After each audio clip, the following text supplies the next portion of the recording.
Good evening. My name is Tim Bucklew. I'm the acting chair of the Westborough Conservation Commission, calling this meeting to order at 7 p.m. on June 8th. And I have now to read our Zoom and remote meeting language. In accordance with the Commonwealth of Massachusetts Executive Order of March 12th, 2020, suspending certain provisions of the open meeting law, we are conducting this meeting remotely via the Zoom webinar platform. To ensure public access to the deliberations of this meeting, the public may access this meeting live. The remote meeting login information can be found on the Conservation Commission website and is also being displayed currently. Following each presentation at tonight's meeting by the petitioner and questions from the commission, members of the public will have the opportunity to ask questions and provide public comment. To do so, you can use the chat feature to request or to ask a question or to make a comment. You can also ask a question or make a comment by emailing conservation@town.westborough.ma.us, and your question or comment will be read into the record on your behalf. Any member of the public wishing to ask a question or make a comment will be asked to identify themselves with their name and address for the record. All video screens will be turned off with the exception of the commissioners, the agent, and the current petitioner. Once the commissioner has acted on an application, the petitioner is free to leave the meeting. Screen sharing is permitted only for the current petitioner and upon request of the commissioner and agent. All votes will be taken by roll call vote. In the event of any technical difficulties, all matters on the agenda that have not been heard will be continued to the July Conservation Commission meeting. At this time, I would ask commissioners present to state their names. Jerry Cushing. Jerry Cushing. Gary Kessler. Gary Kessler. We don't have a quorum yet. We don't have a quorum yet, so that's fine. But we have the start of a quorum.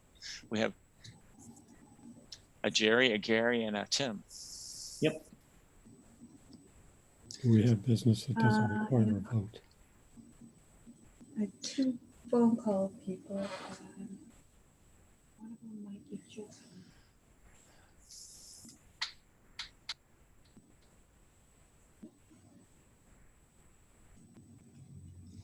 We need two more bodies. I will text Justin and or eyeballs. Andy and Stephanie are out. They are not.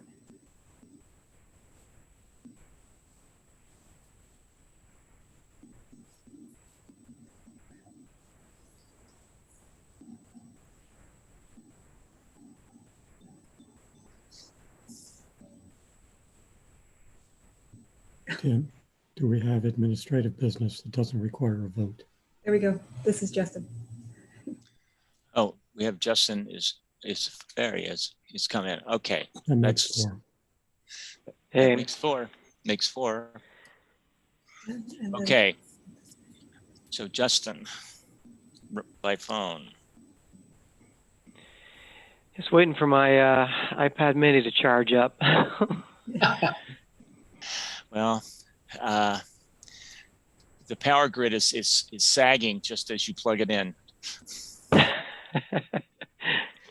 With all the extra capacity.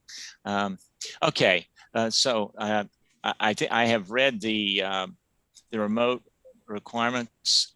The first thing on our agenda is a motion. Well, is the motion to continue?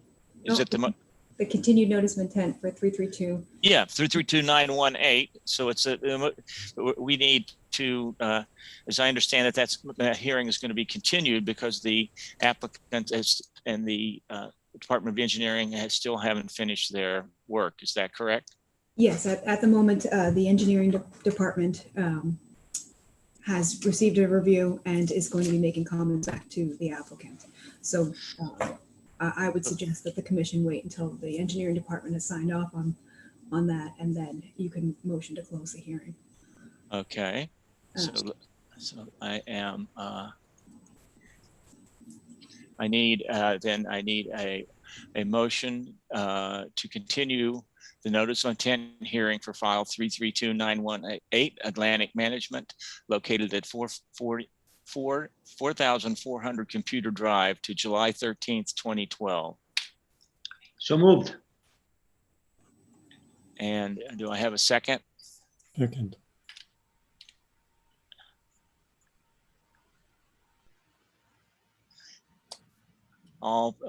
Then we'll have a roll call vote. Tim Buckaloo, yes. Stephanie Kelly's absent. Justin Lundberg. Yes. Gary Kessler. Yes. Jerry Cushing. Yes. Okay. All right. Then we now have the proponent of the project, which is 332919, now has a DEP number. So I'm going to indicate to you that we have pending, before we close, make a motion or entertain a motion to close the notice of intent hearing. Is the proponent have a representative present? Yes, we do. This is Tim Coskren from Atlantic Management, and we have there should be a couple others joining. You want to throw out names, I'll start pulling people. Let's see, Dennis Lowry Oh, I thought and Matt Devlin, Thank you. and Rob Berger would be the other one. Good evening, folks. Good evening. All the names I get. Yeah, who's with what meeting?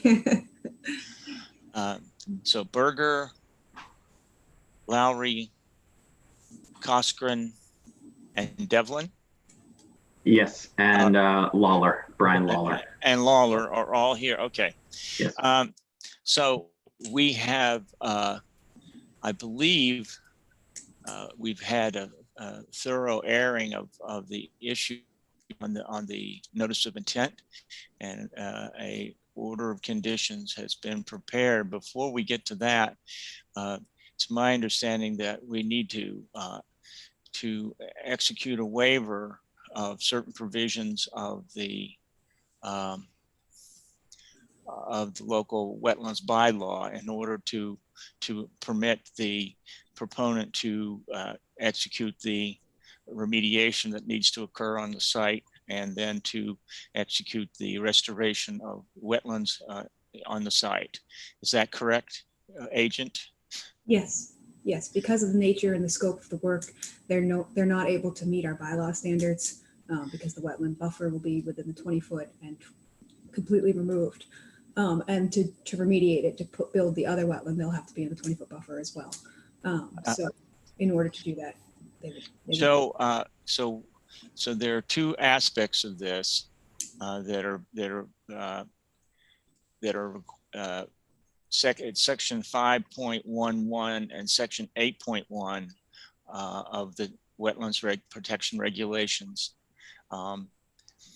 One requires the 20-foot setback from the limit of disturbance from wetland, and both of these has to be executed in order to allow the remediation of the contaminated area, wetland area, and then the restoration of other replications. Not a restoration, but a creation of a restoration site on the site. Now I can read that, but are there any questions from the commissioners on this matter, on the waiver, or are we all clear on why a waiver is needed at this point? I think we discussed it out. Before? I think we did too, but shall I then read the waiver and we can take a vote then? So I need a motion to grant a waiver from section 5.11 and section 8.1 of the Town of Westborough Wetlands Protection Regulations dated February 9, 2010, and revised through May 8th, 2012, requiring a minimum setback of 20 feet for the limit of disturbance from a wetland. The proposed project is to remediate wetland B, a contaminated, isolated, vegetated wetland, and a potential vernal pool. Wetland B has reportable contamination of lead from a former skeet shooting range. The impacts to wetland B are unavoidable since the soils and sediments within the wetland area need to be completely removed from the site. The remediation area will result in a complete loss of a wetland and buffer zone. Therefore, the project will have a 16,800 plus square foot replication area with wetland vegetation and water feature vernal pool. Due to the location of the remediation and the wetland replication, avoidance of the 20-foot no disturbance area is possible. Is that consistent with I believe that's consistent with all of our prior discussions on this matter. I don't hear any concerns or objections. Yes, actually, there were two things about your reading. Yes, sir. One is at the very end, I didn't hear you say is not possible. I didn't hear the word not. Is that in the text? Due to the location of the remediation and the wetland replication, avoidance of the 20-foot no disturbance area is impossible. Ah, thank you. I Yeah. didn't hear well. And the other thing is, near the beginning, I would strike the word potential. It's a known vernal pool, not a potential vernal pool. I will remove that. Is there any objections to the suggestion that we strike the word potential vernal pool?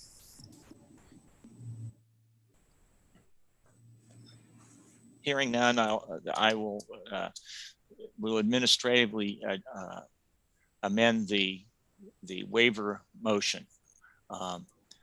With those amendments or that amendment, is there any? I need a motion. And then I need a second. I will move that motion. Okay.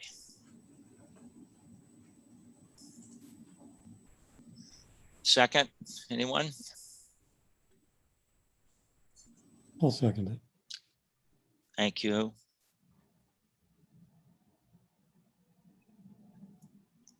So roll call vote. Tim Buckaloo, yes. Stephanie Kelly absent, and Andrew Koenigsberg absent. Justin Lundberg, Yes. Gary Kessler, Yes. Jerry Cushing, Yes. Kelly Marston absent. So that is a unanimous vote of those present. All right. So then we move on to a question of the closing the notice of intent file for 332919. Do we have any more discussion on the order of conditions that will issue for with the issuance of the notice of intent? Have those been reviewed by everyone or had an opportunity to anyway? Gary, I just updated the special conditions to take out the word potential in the waiver, just to let you know. Thank you.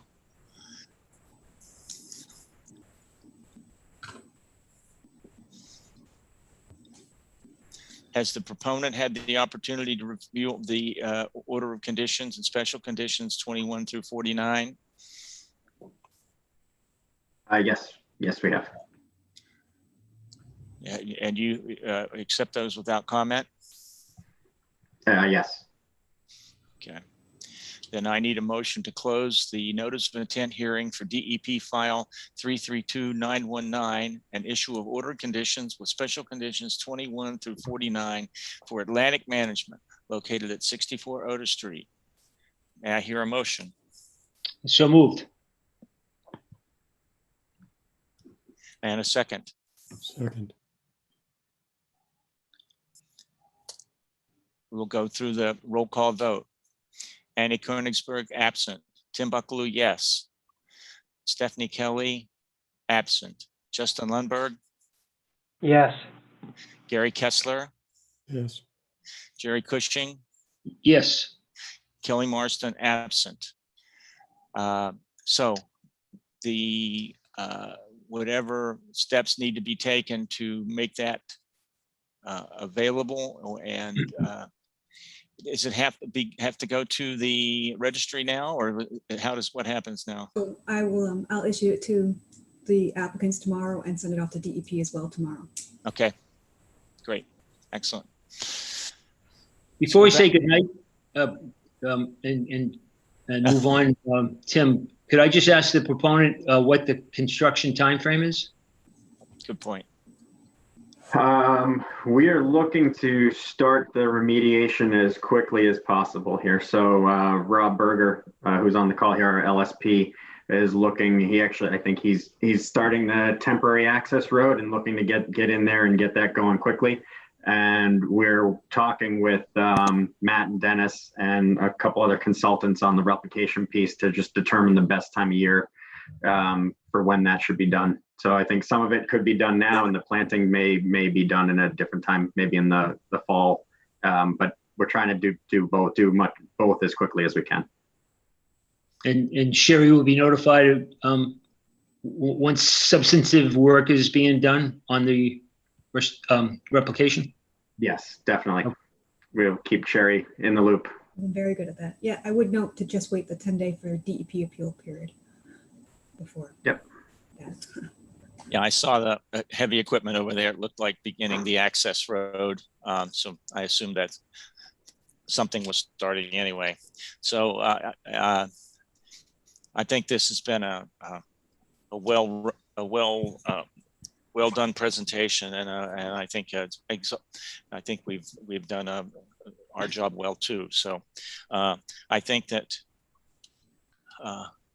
we voted and we've closed that, and so we can move on now to our next agenda item. Okay, thank you all very much. Thank you. Thank you. Good night. Good night.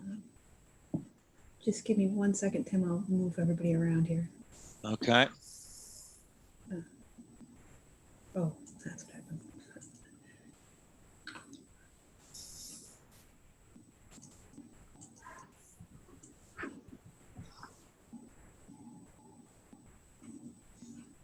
Okay, did I kick anybody out accidentally?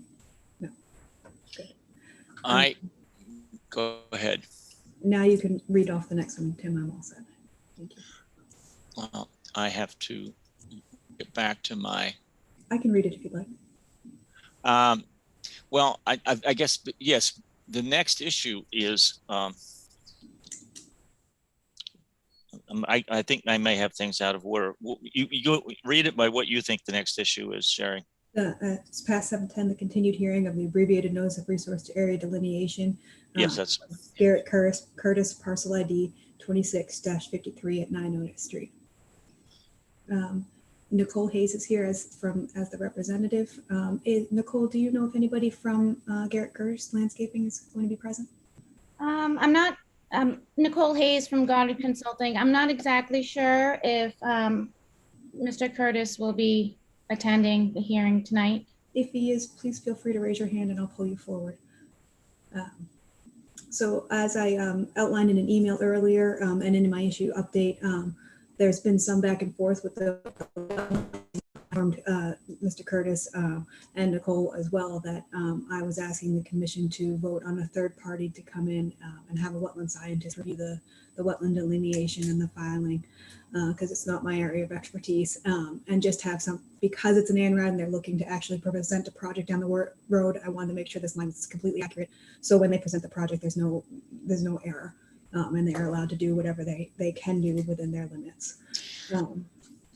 So with that, we received 2 quotes. I asked 4 companies, 2 of them declined based on perceived possible bias to get involved. But so we received 2 quotes, which I sent over to all the commissioners. One is from Matthew Morrow, an environmental consultant, and the other one was from Lucas Environmental. Did you guys have time to review any of those? Yeah, I've reviewed very quickly. Go ahead.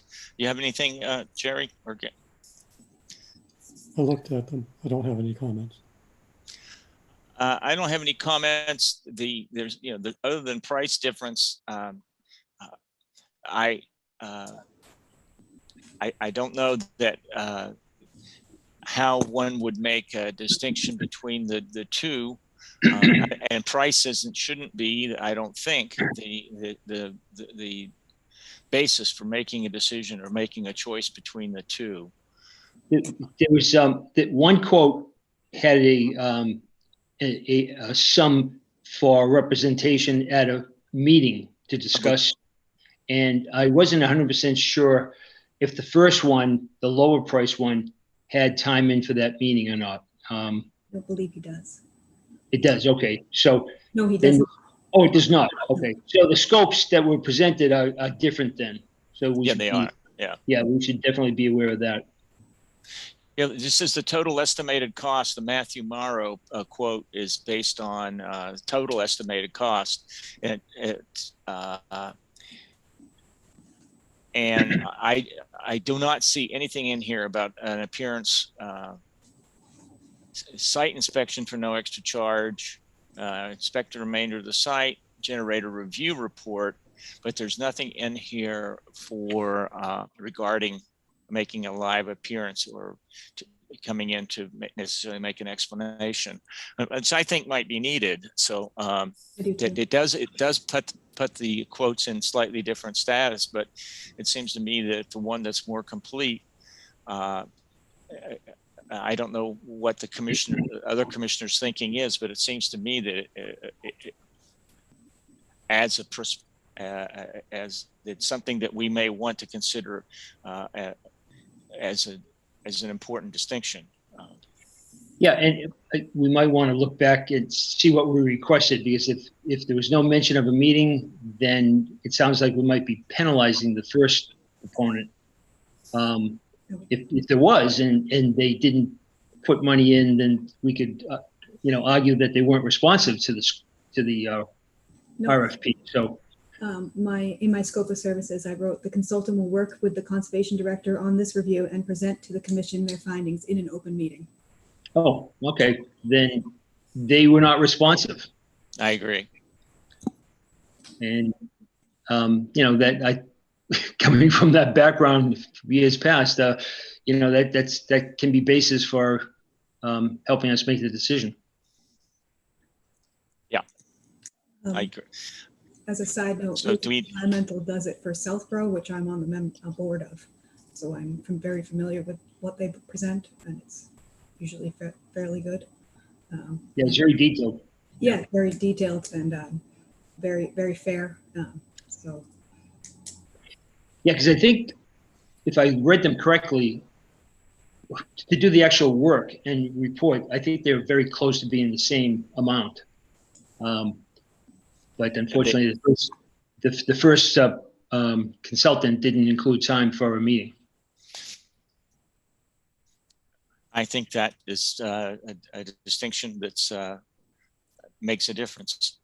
And but I mean, everybody, I guess, let me do it this way. I would propose that we need a motion to accept the proposal from Lucas Environmental LLC for a third-party review of an ANRAD for Garrett Curtis at 9 Otis Street. And if that is seconded and if a motion is made and seconded and voted, then that will be how we make our choice on this. So moved. And seconded. Okay. So the vote is, again, I have to read it as a roll call. Andy Koenigsberg is not present. Tim Buckaloo, yes. Stephanie Kelly, not present. Justin Lundberg, Yes. Gary Kessler, Yes. Jerry Cushing, Yes. Kelly Marston, not present. It's a unanimous vote of the commissioners who are present. Okay. Now, So Nicole, what I will do is I will sign this, send it back to Lucas, include you on that email, probably draft up a small memo associated with that, and then we can all move forward from there with, hopefully before July, having something back for the commission so that in July we could close. Would be Okay. cool. What is your meeting in July? So July, we are on the 13th. 13th. So the peer review and everything would have to be done by July 5th. Okay. So, and we'll go from there. All right. All right. Great. Thank you very much. Thank you. Thank you. Thank you. Good night. Good night. Well, thanks, guys. That was my first third party, so I was nervous about that. Well done. So now, on my agenda, the next matter would be The school. an enforcement order for the Gilbane Building Company, 50 Eli Whitney Street, parcel. Yep, we've changed, revised it to a discussion. Yep. Yeah. And do we have that enforcement order? I have it drafted in the Dropbox should you choose to proceed with an enforcement order, but we had a site walk. I've had discussions. Hold on, please let me pull them forward so they can be involved in this. If you all from the school could raise your hands, I can pull everybody forward. I see Steve. Oh, fun. Thank you, Mark. I do. Oh, it's all jumping around on me here. Julia Nugent. Yes, I'm Stephen. from HFH Architects. So let me just pull up my draft. So I'll give you a brief. So we had a site walk. Gary and I had a site walk on Friday and went over some of the immediate controls that they put in place after Tuesday. And then we all came up with some suggestions as to how to basically beef those up or make them more sound. And then they had the date as of this morning to complete those tasks. I went by this morning and I took some pictures, which I will share, of those controls in place with the added things that Jerry and I went over. Gary, sorry. From the immediate response, the emails back and forth that I've gotten, and when they went out to address it, I don't think that siltation is necessarily the biggest issue here. I think that it's already in the area where the water washes over, so that what might get picked up as the water goes on. But I think coming out of the site, they're really controlling it to the best way possible. I think volume is the biggest issue, and the amount of water, because there's two roofs, because there's all this open area. So they're attempting to control the volume to a better level, because now that's causing a different erosion issue. We talked a lot about after the fact when they pull out, when they redo the parking lots, how the team is going to fix or address the erosion that has occurred. And they had some great ideas and plans for how to go forward with that. I'm sorry, I'm failing on the pictures. Would anyone from the school like to talk while I find my pictures? Sherry, thank you. Steve Theron with Vertex, the owner's project manager for the town. We had a great walkthrough that you coordinated, which we appreciate. I think we had about 18 people at the walkthrough, and certainly Mr. Kessler, your attendance as well. I appreciate the detail and that we went through, and certainly the Gilbane response with Maurice, the site contractor, to go through all of the suggestions and more, and certainly Steve Garvin as well from Semiotis, part of the design, Julia's design team, HMFH, to run through, be open to this ongoing challenge that we have here. As you said, the turbidity is no longer the primary concern, as we've taken some spectacular steps to address that issue and spent an extraordinary amount of money to address that as well. And as you said, we're continuing to work through with the volume issues and taking all the steps, as you said, that we went through in great detail on Friday out in the field. So I will show some before pictures and then. So is the volume contributing to erosion? Is that the issue? Because volume in my mind, would translate to turbidity issues down, at some point, but it sounds like that's not the case. So what's the issue with the volume? Is that Stephen? Is that Steve Garvin? Is that who that is? I think no, I think that's might be Steve Durrett. Oh, I guess, and I'm trying to get a hold of Steve Garvin. He's on another Zoom and he's trying to get over to this one. He's the civil engineer. I'm from the architect's office. I think, and maybe Sherry, you can comment on this. My impression is that the volume issue is right where it's coming into the woods from the site, and it has more to do with velocity perhaps than volume, and kind of the amount that's hitting the site in channelized areas. So it's more that it hits the forested area and erodes areas that are maybe within say a 10-foot radius of where it's hitting, but then it gets dispersed pretty quickly. So And are you saying that that's not causing turbidity in the wetland? it doesn't get far I enough don't think it down makes it that far, right? Yeah, I don't think it makes it that far. I think it disperses pretty quickly up on the top of the hill. So it's causing, there's water coming down, but it's not coming, by the time it's down at the pond, it's not coming at the velocity or concentrated way that it is up at the top of the hill. So I know, Sherry, maybe you want to comment on that. This is the parking lot as you first pull in. I believe you guys called it the west side. I could be completely The lower lot. The lower lot. There we go. That's where one of the biggest areas where it's taking a lot of volume. It won't take this much volume end of day, but this is what the engineering department and I saw the first time, and then it goes, this is the pond that day. So these were all from Tuesday. I thought he had, okay, so this is in the woods. This is the secondary spot. So I'm sorry, these aren't organized. This is on the other side where they had the temporary basin to control and slow the sediment coming out. Also, both the roof drains, which is clean water, comes out here. There's a good amount of volume that comes out, and unfortunately, as you can see, some of the leaves have already had some of the water in it. I mean, some of the sediment in it, so it's picking it up after the fact. Even if it comes off the roof clean, it's going through the woods and picking it up. So that's why they have several check dams in place to try to stop this. On Tuesday, this was really bright and easy to see. When we came back in on Friday, everything kind of had dried up, so it was harder to see where this was. We also did get, I think, 7+ inches of rain over last weekend, which was after having nothing. Sherry, can we describe what we have on place? Just a slide back, if you could, just because, as you know, it was I think helpful to everybody there. Just that shot right there, that's great. Sure.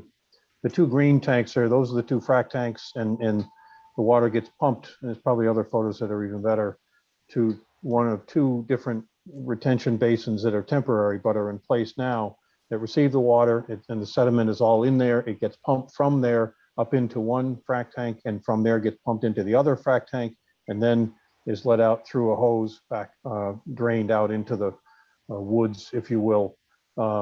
And so just to describe what we have in place, they're all part of the design that we had presented.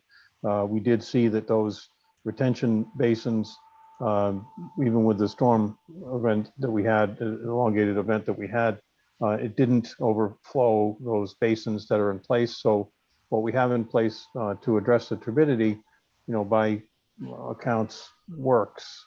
We all know we've been struggling with that since the beginning here.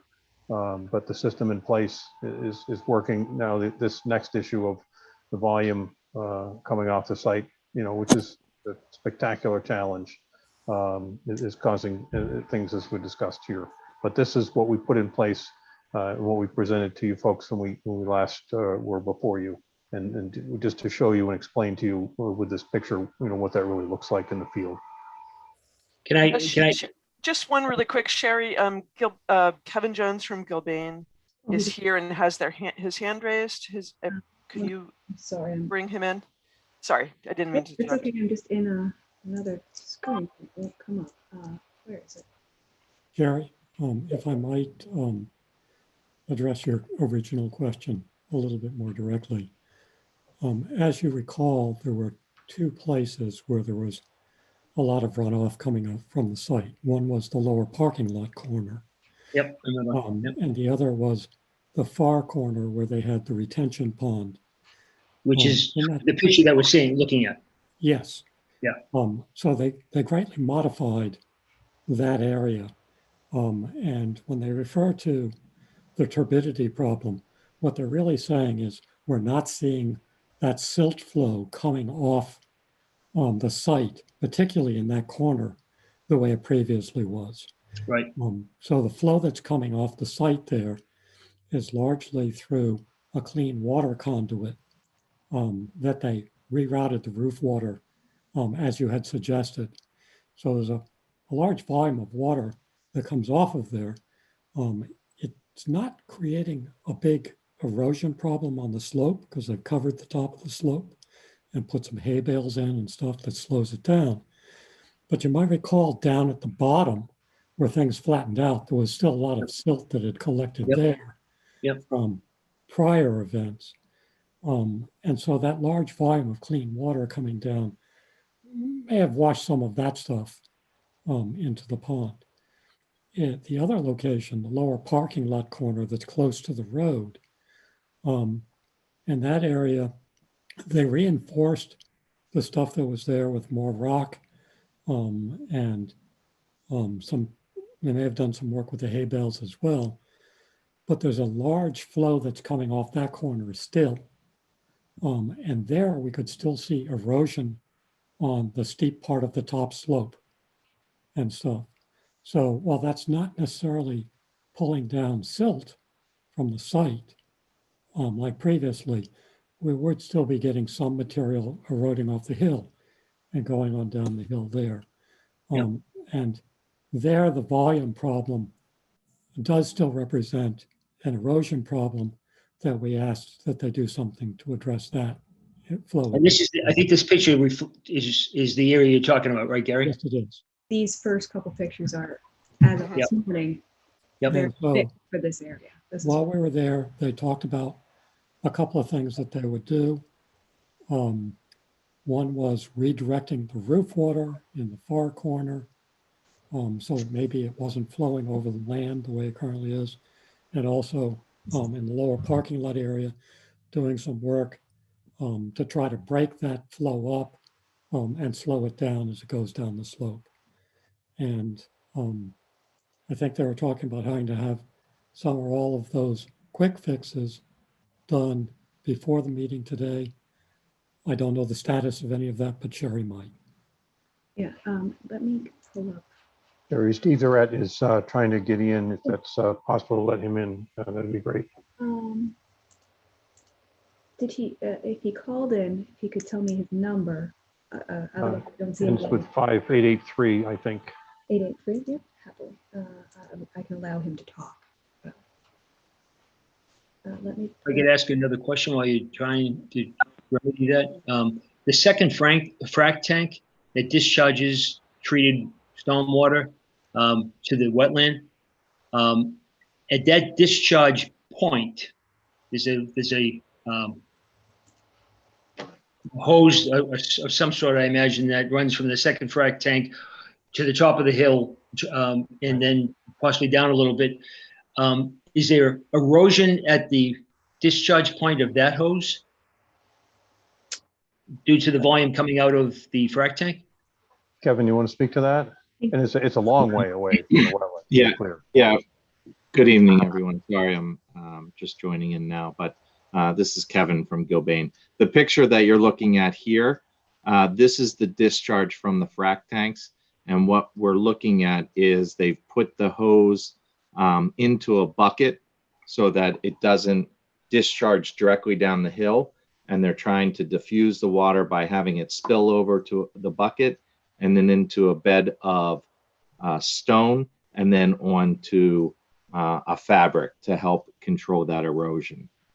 This was implemented above what was there previously.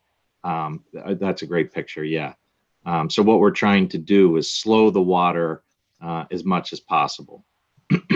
in that case. But And Jerry, so that's not a very high flow then, I would imagine. Is that right? I would It have did- to go back and look at the pump sizes, but during this last event, they did have to discharge. So what we're trying to do, we're trying to keep everything on site. So the contractor basically was allowing the water to sit in the 2 retention areas. And I apologize if I'm repeating what was already said, but they're trying to allow the water to sit in the retention areas as long as possible to allow the sediment to fall out. And then from there, once the pond or the retention areas are filling up, then they're filling into the frac tank, and they're trying to give as much time in the frac tanks for the flocculants to work and have the sediment settle out through a weir system, and then it's discharged here. So depending on the size of the event, if the retention area can hold everything, we'll hold everything on site. This past event on Memorial Day weekend, we did have to discharge.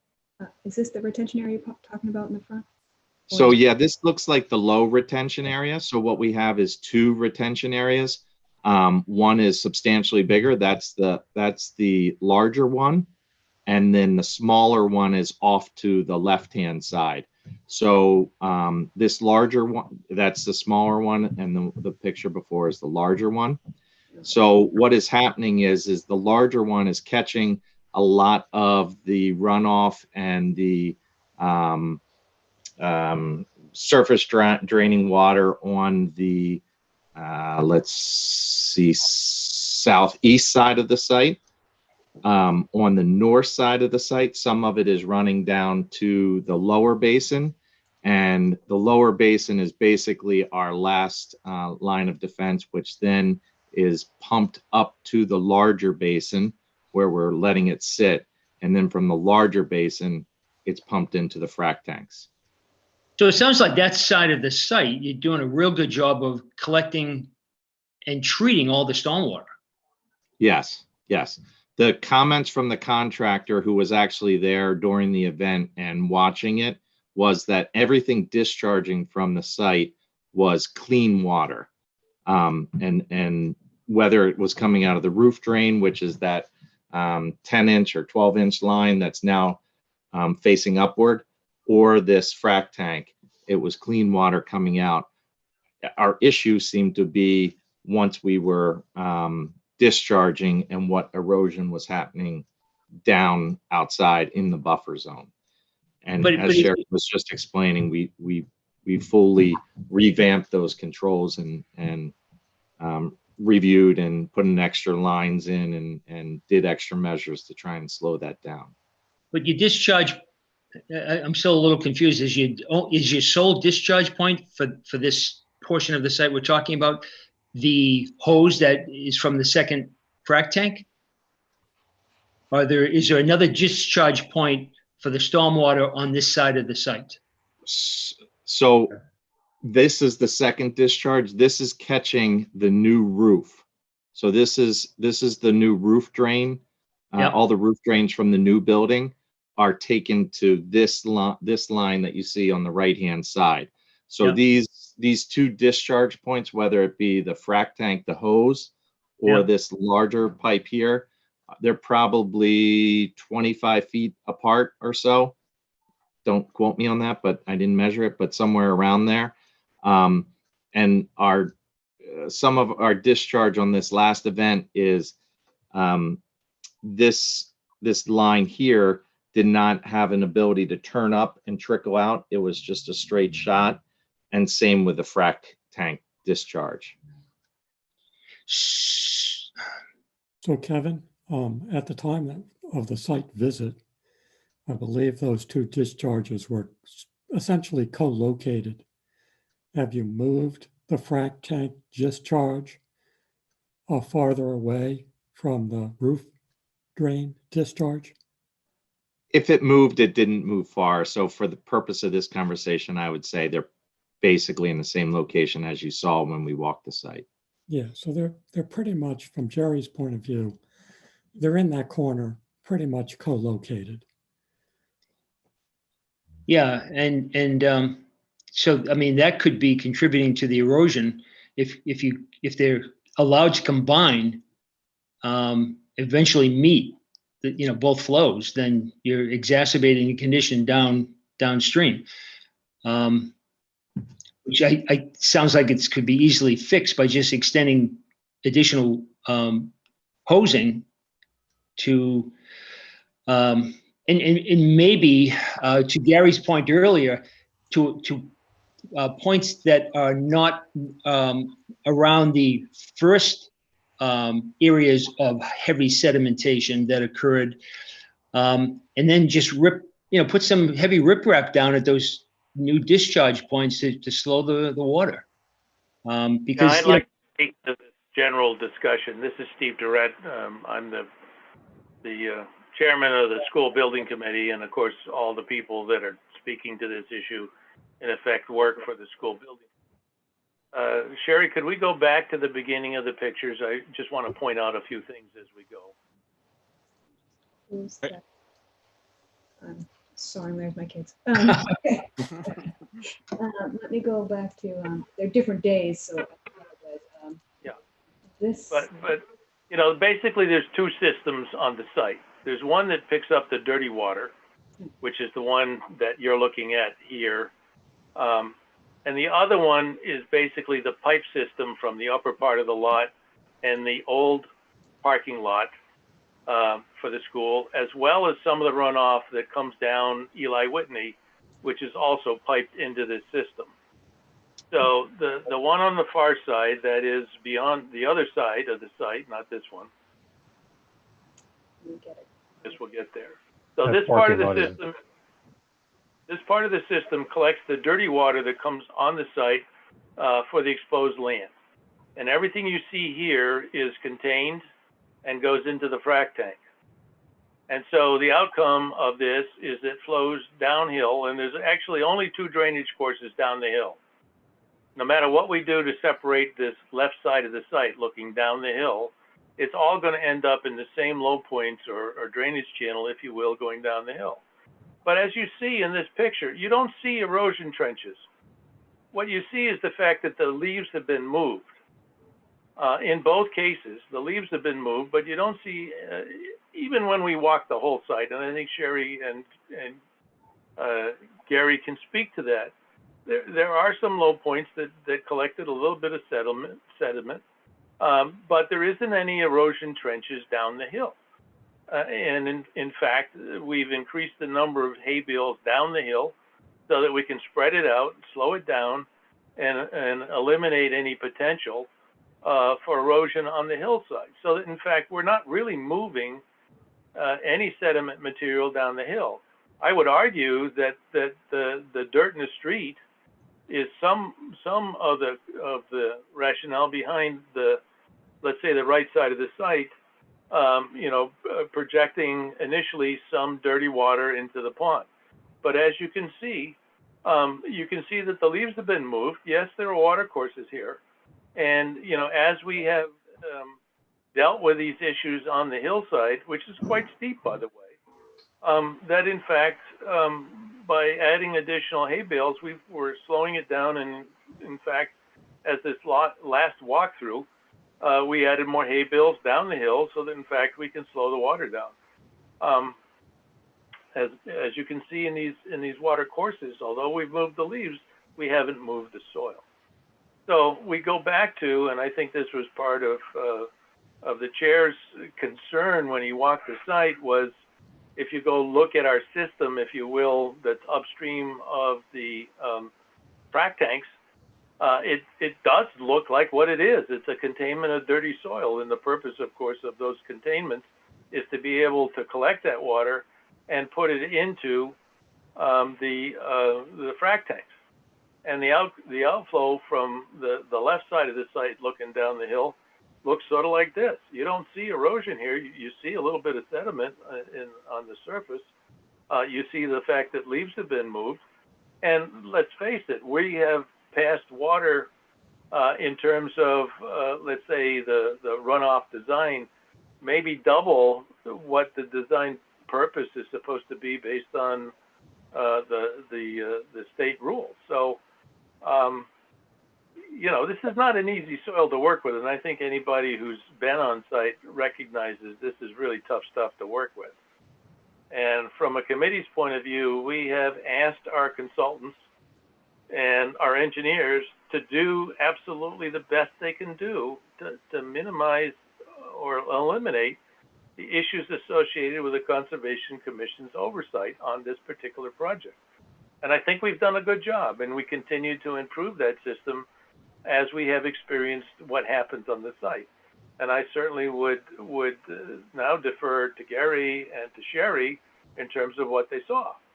We believe that the water that's running out of the site is now clean, and that any dirty water that gets there is potentially from other sources that are piped into that old system that's on site.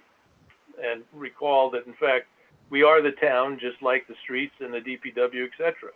So there isn't any reason why they shouldn't have used this ability to put water into the pond at the bottom of the hill, because that was common sense from a design point of view.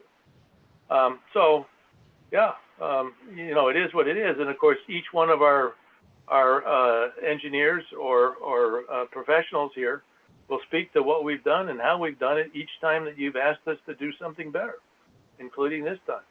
I just wanted Steve, to. I don't know whether you have the photos of the hay bale system that was installed over the weekend. I do. Sherry, also our engineer is in the background, Steve Garvin. I don't know if you can see him, but if we need to ask, you know, have him discuss any more technical issues, he is available. So Jerry, again, going back to your question, I think you were asking about erosion near those retention ponds at the far end of the hill. Which are up here. And something that wasn't pointed out, but you can sort of see in one of the pictures, is just over the hill where they're discharging. They've covered the top of the slope, created a little bit of a bump there and stuff to slow stuff down. And my observation, which would compare with when you were out previously, was that we're no longer seeing the erosion that we were seeing previously on that slope. It you know, looked okay. The erosion channels that were down close to the pond, they're still there, but they weren't any more eroded than they had been. The only place where I saw water coming off that might still be creating an erosion channel was the parking lot near the road. It was clear that there the water course was down to the soil, and it looked like it might be carrying from the top of the slope a little bit of the soil with the high speed. And that was an area where they were going to reinforce the hay bales, put in another line of probably swale that was dug in to break that flow up, disperse it, and slow it down. And based on, again, sort of what we saw, it looked like that could well be effective in stopping what we were still seeing. So, you know, you were asking about, you know, are we still seeing erosion and stuff? And the answer was not so much, not like we had previously. That was my observation for you. This is the area Gary was just talking about. I'd like to speak to something which is a sort of overarching concern here, which is that what I'm hearing is that the engineers and the people who are working on site are pretty much manually involved in this whole process. And I'm wondering, and I've wondered all along, how much presence of eyeballs on the site are there when we expect to have these kinds of storm events, and whether this is adequate, because it seems to me that if we had the problem that we had after the Memorial Day weekend storm, that's just waiting to happen again, and we can anticipate having more storms over the summer, perhaps even more acute and more severe. And what is being done about that? It's the same problem, the same questions I had back in January, and I don't know that they've ever been completely answered. Is this an automated process? Is there a chain of command? How is this managed on an event by event basis? Kevin, can you speak to that, please? Kevin, you need to unmute yourself. Thank you. So there's a couple layers on there that have developed based on the question, and there was a couple different questions in there. Yeah, so, there are. That's true. So I'll try and address them. But so back in the early part of January, when we were going through this, the issue was the sediment leaving the site. And it backs up even prior to January. There was multiple different infiltration points. The project was going through multiple different phases where we were touching different areas and so forth. So this was controls put on site where the contractor, before any storm, would do an inspection and do an inspection after any storm. That's basically how we started out the process in inspecting the controls that were per design. As we went through the process and we developed that certain existing structures tied into to the drainage system that we weren't aware of, we implemented the frac tank on the west side of the school, which completely resolved the issue until we determined that other lines of pipes fed into it. So then it developed. Once we figured that out, we corrected that, and then we were discharging clean water. But as we progressed through the project, the northeast side, and I'm trying to condense this in respect of everybody's time. There's an extensive history here, but I'm just focusing on the major events. So as we went into the north side, we had failure to the site controls with hay bales and silt fence and so forth. And in January, that's when we attended this meeting, and that's when we decided to implement new engineering controls that would be containment versus a filtration or the perimeter controls. And that's where Sherry was just showing the retention areas, the two different retention areas in the frac tank. So I'm trying to get back to all the questions, but on this last event on Memorial Day weekend, the monitoring was from the site contractor who is responsible for the SWIP of the project, and cleaning and maintenance and so forth. That's his responsibility. They were there each day, and they were monitoring that the retention areas weren't overflowing, that the pumps were operational, and that we were discharging clean water. So at the risk of saying,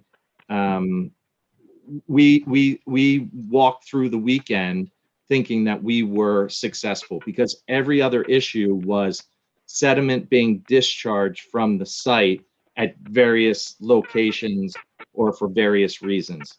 On this storm on Memorial Day, even though the amount of rainfall was above and beyond what the engineering controls are designed for, we discharged clean water from the site.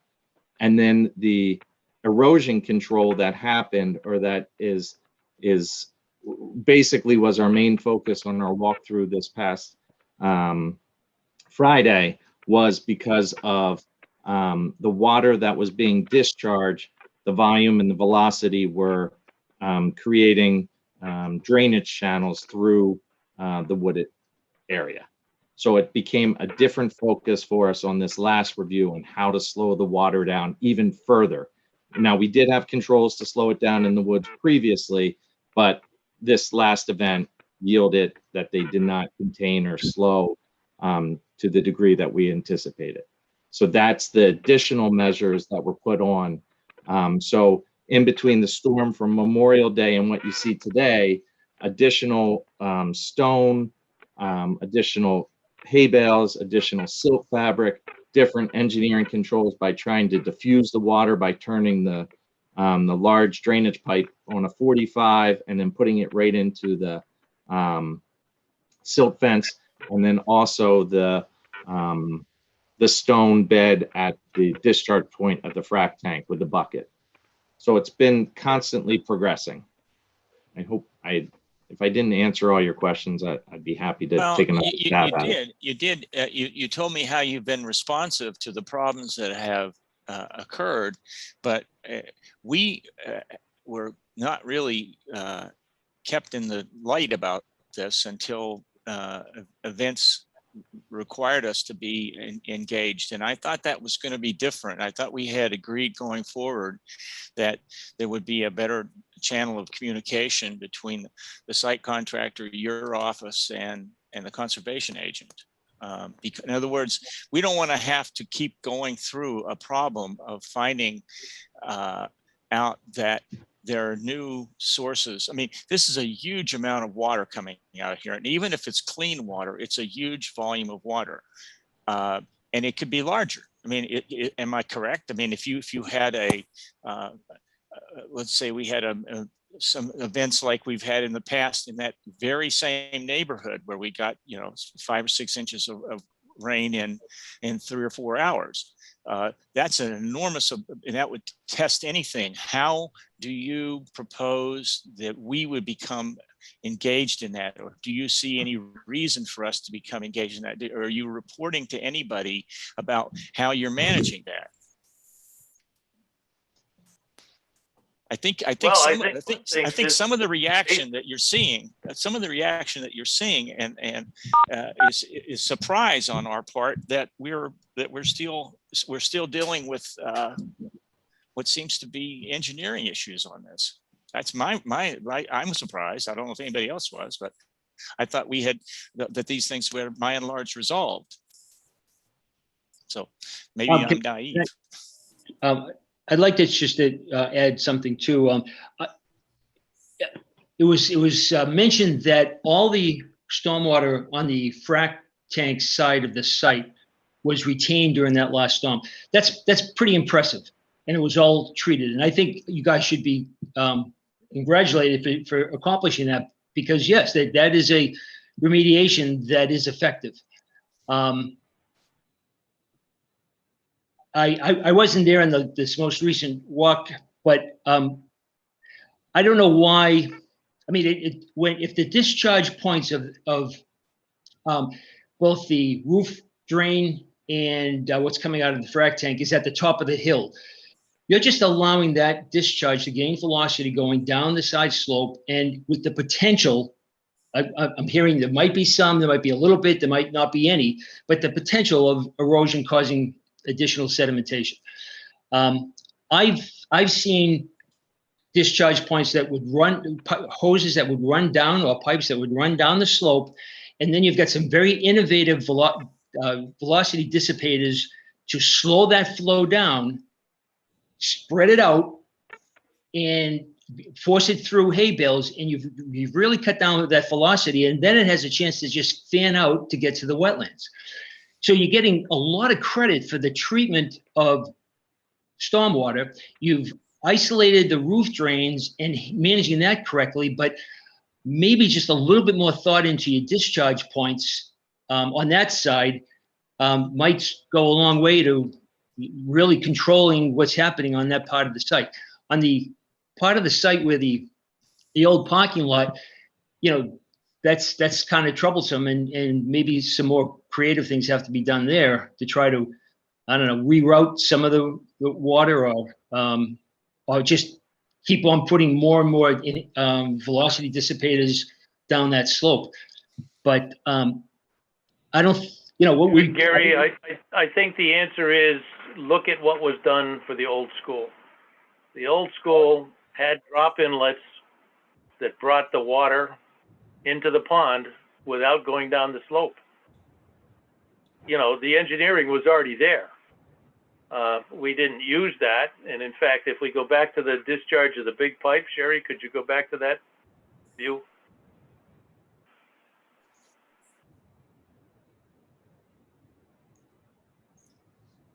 that one. You can see the water's clean. But your point, Gary, is absolutely correct, because as long as we're discharging that volume or more volume, it is subject to erosion down the slope. And so, you know, the engineering design methodology is put it in a pipe, even if it has to be a surface pipe, continue that all the way down the hill to the pond, or I wouldn't say, Steve, I wouldn't say directly into the pond, just at the base of the slope, and then knock the velocity down at the base of the slope, fan it out so that you still have a chance for the ground to trap any sediment that might be there, and let it just. There won't be sediment in the final design, because we're collecting stuff off of hard surfaces, i.e. the parking lots, and we're collecting runoff from the roof drain, and we have a permanent, I don't know what it's called, Julia, you can speak to that, which is the additional volume created by the change in surface area of hard surfaces that will put it directly into the ground. So, you know, the rate of runoff, if you will, from this site after it's completed will be no more than what it was before by design. But, you know, if we go back to the collection system that goes into the frac tanks, Sherry, could you go back to that, please? Steve, I think we're still talking about while construction is going on. Yes. I don't think Jerry is asking a question about when this is all done.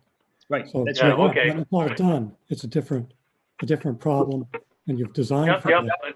But in the interim, right now, if you look at this picture on the right, the reason why this is not stabilized is because we are connecting the groundwater wells in these trenches to be able to feed groundwater to the site. As a matter of fact, the aluminum pipe, you can see a few segments on the left.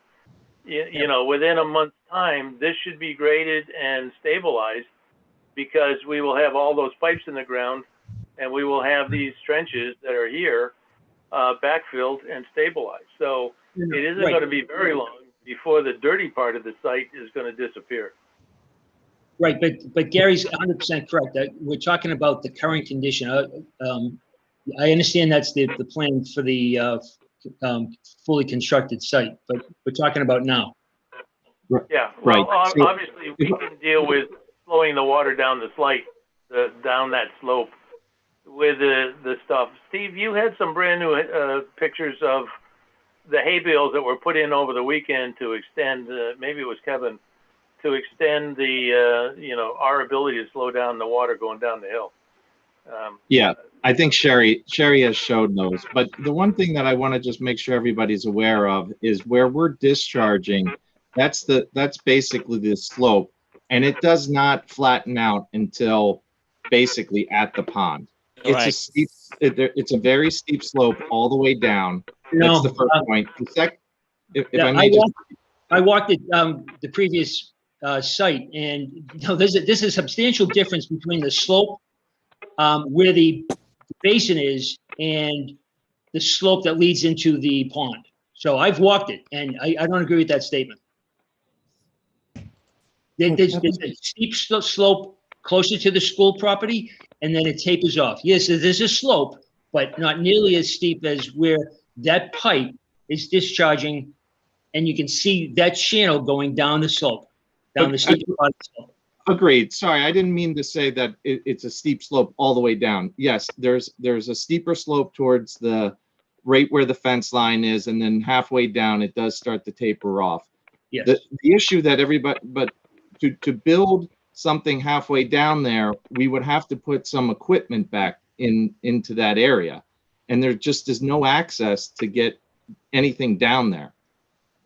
It's a wooded area with no pathway to get, you know, substantial material down there. So if you look, what we've done is anything that we can hand carry in there is what we've been trying to use to slow the velocity down. But if you could just have that discharge point off the steepest part of the slope, and then maybe have your series of hay bales at that new location.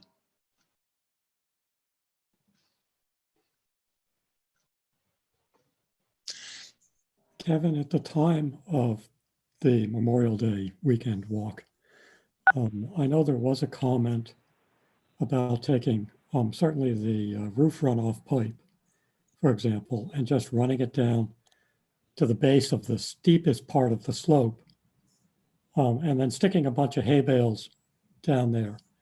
And That's for right. some reason, the engineer didn't seem to favor that idea, and favored the idea of doing what essentially you've done, which is turning the outlet up and putting the fabric there to cause it to disperse at the top of the hill. Can you speak to why it is that you guys didn't look at running the pipe down the steep slope and just putting some hay bales down there as Jerry is asking? I No, don't they want to. didn't. Go ahead, Kevin. I was just going to say, I don't want to speak for the engineer. I don't want to speak for Steve. I think he's trying to join. I can allow him. ask him. I'll just text him. He just asked if I'll ask him to join now. Yeah, the one aspect of it is also by running the temporary line all the way down to the pond. One concern that I would have is We're not, excuse me, we're not, just to be clear, we're not saying that. We're not saying. okay. So You're saying right, just halfway down Just the running hill. it down the steep off part, the halfway steepest down. part of the slope. I would Get it off- defer. I would defer to Steve on that aspect. The action we did take there was we expanded and extended out much wider the hay bales that were in place there to accomplish that slowdown. And that's what we, as a 18-person conversation came up with as the strategy there. So we didn't do nothing. We talked about running that 45 degree, putting that silt fence on and extending that significantly out beyond to accomplish, I think, what you're describing, which is to spread that further out and to slow that down and not let it run around the side of it. So, as you know, these walkthroughs, you talk about a lot of different options, and that was the direction that the group went along with during the walkthrough. Sherry, I think Steve Garvin Good. is on now, I believe. Yep, I got him.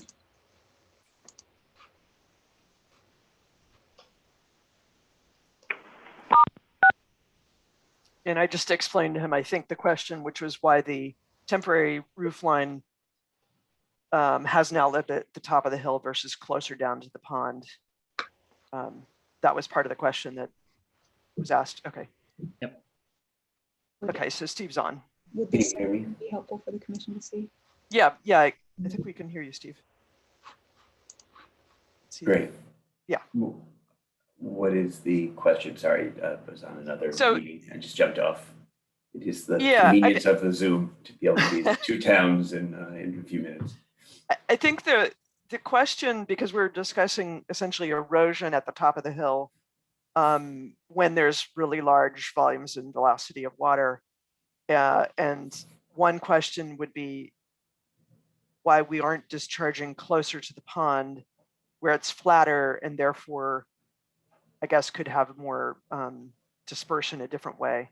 I don't know if that paraphrases it correctly, Jerry, or whoever asked that question. Yeah. Yep. Thank you. So the roof leader. So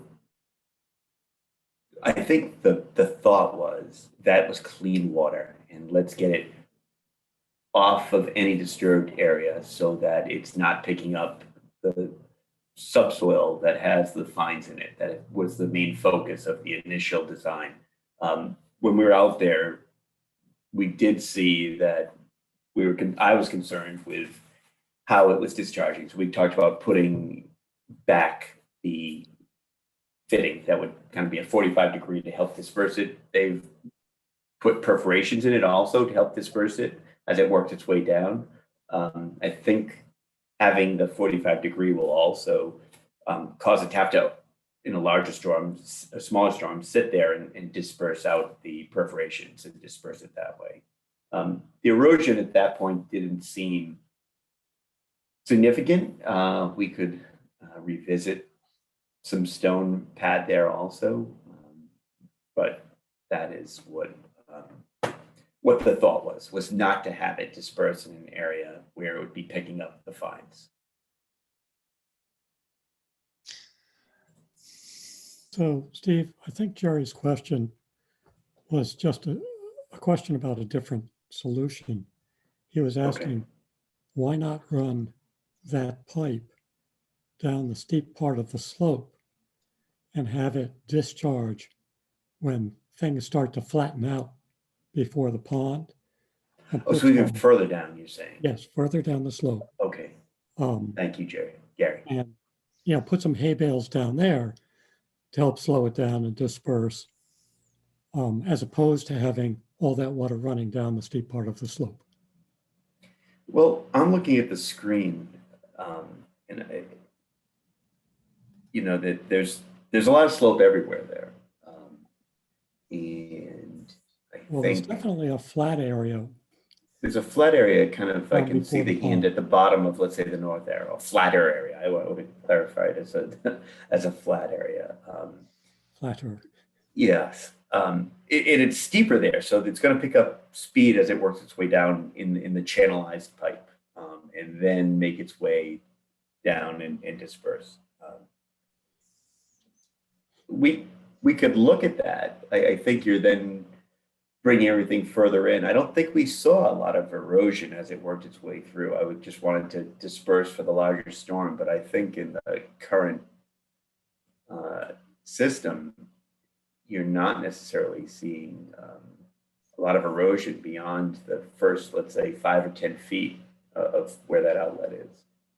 Well, and you've covered up the first, I don't know, several feet with fabric and built up a little hill there between where the pipe is outletting and before the slope begins, to help disperse and prevent erosion on the top of the hill, it seems. You've got a very good design and outlet right there. That picture there, it's a great velocity dissipator. All I'm suggesting is where you put that. You're putting it at the top of a steep slope, and you're giving the water a chance to pick up velocity again as it leaves that 45-degree angle and go down that slope. Gary and I are just talking about why not extend that drain down the steepest part of the slope, keep that 45-degree fixture, just down gradient of that, fan some hay bales that are staked so that the water that comes out of those perforations gets another jolt of slowing down going through those hay bales. And now you've got a fanning technique that is really going to minimize any erosion from that point on. And there's no erosion on the hill. I don't think there is erosion on the. I guess I can understand that. I disagree because I think it's pretty steep when you get to the other side of this, that you're going to have kind of almost a roller coaster effect. If you just let me finish, please. It's going to, I think, be more of a roller coaster effect. It's going to come over that, be contained within a closed culvert, work its way down where it's flat, as you can see here at the end. Yep. And then dissipate and then be in a whole new area we'd be introducing water to. This area now is fairly stabilized. We've reinforced it with more hay bales. I think we can go further down, and I'm okay with that. In my professional opinion, I don't think you're going to do anything that's going to change what you're doing to prevent erosion by doing that. I think this actually, as it's now been reconfigured, is going to be equal to what you're talking about. And I think there's a chance as you work its way down that you could have, depending on the angle it's coming out, you could have more happening down below, deeper into the woods too. We're going to be bringing construction deeper into the woods and pulling in and out. It's not construction. It's extending that drain down to the base of the steep part of the slope. And those hay bales that we're looking at right now, just put them farther down gradient. I'm operating at a disadvantage because I don't know the degree of erosion, but I keep on hearing, oh, there's a little bit of erosion, there's some erosion. We're trying to minimize. That's fair. I don't think there's any erosion at this point. I think there was erosion on the east coming out of the parking lot. And then there was another spot we found halfway in between that we talked about doing some repair work. I don't think there was any really down here that I recall. Gary? Well, Sherry and Gary, you have to speak to that because I wasn't there. I'll do that. So I agree with what Stephen's saying with regards to the erosion. I think some of the other guys that they've talked about it have made it sound like there was ongoing erosion down gradient of the pipe. It's really not what I saw. Okay. There. I think, surprisingly enough, that what they've done over there seems to be addressing both the silt problem and the erosion problem that you and I had seen over there. There, as Stephen said, there is still erosion over by the parking lot side. Yeah, that's a different issue. They are trying to address that as well. So, you know, I don't know what the right solution is. I want to make sure that you had your thoughts heard and that Stephen had a chance to interact with you about that. But, you know, you guys are both much more knowledgeable about this kind of stuff than I am. I can simply tell you that Stephen's observation is consistent with mine with regards to the current state at the top of that slope.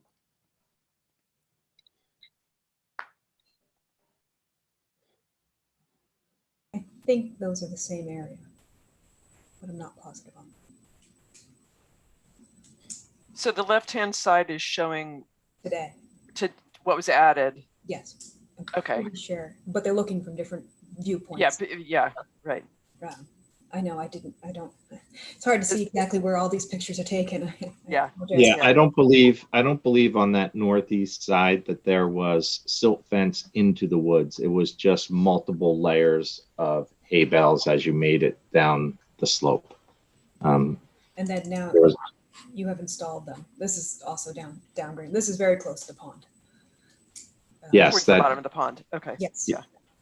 Yeah, and again, and that I believe was just, Far side. I believe that was just hay bales before Memorial Day weekend. Yes, I think it was more similar to that picture. Jerry, you might recall that right before the pond, there was a little bit of a slope again and some erosion channels. Yeah. And they had put this stuff in to try to mitigate the problem down at that end. Good. So that's essentially after it flattens out, right before it goes down again to the pond, correct? Yes. Right. Yeah. Yep. Yeah, you could see it near the fence line where it had washed out the foundation of the fence over the last 10 years or whatever it's been. But this is the pond this morning.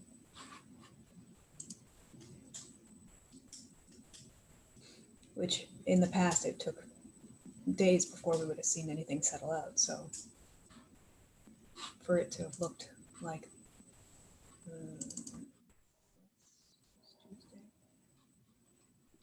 Tuesday. This was Tuesday. And then today. So that's a week before. Today. Yeah, it's pretty much a big difference. Yeah, After okay. the storms from the weekend.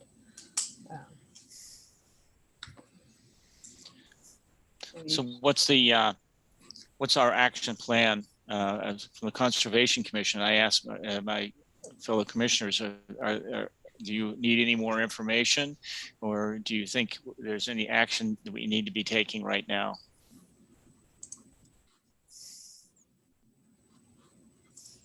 It sounds like there's still possible issue on the parking lot side of the site.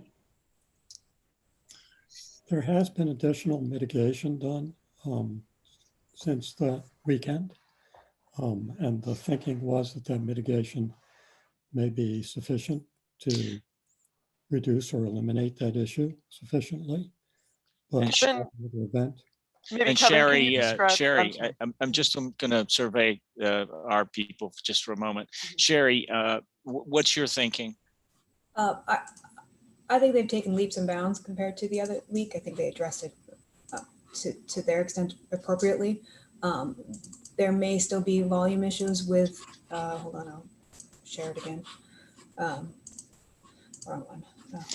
So do you feel like you're being adequately informed about Yeah, I think what's going on at the site? As long as we stay in the loop, I would like to start receiving the SWIPs again, because that kind of has stopped. So whoever's conducting those, if they could just start emailing them back to the commission, and engineering as well would like to be tagged on those if they're not already. I had a discussion with Steve about that. Engineering being DPW engineering. DPW, yep. But this was their beef up on the parking lot side, and I would just like to see how that fares really going forward, because I can't speak to whether it's going to be successful or fail, but I think it's a great attempt at slowing this down, because as Gary had said, that this is where we saw the bigger problem. And there's also silt fence and Yep. And new hay bale below that. That's new. Yeah. Well, I think based on Sherry's and the input of the other commissioners who've been involved on the site, I don't see any need for any other action tonight. Was there any need for any further discussion?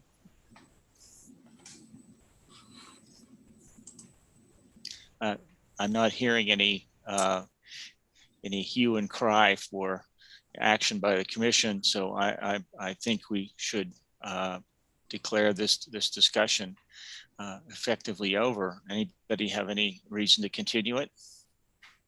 I would just like to make a comment before. Please do. There's been a lot of discussion, a lot of back and forth, and there certainly were problems coming off the site earlier in the construction period. I at least have been very impressed with the response of the team at the site, and I just want that on record that they've really done a great deal to clean up the problems that have been reported to us previously.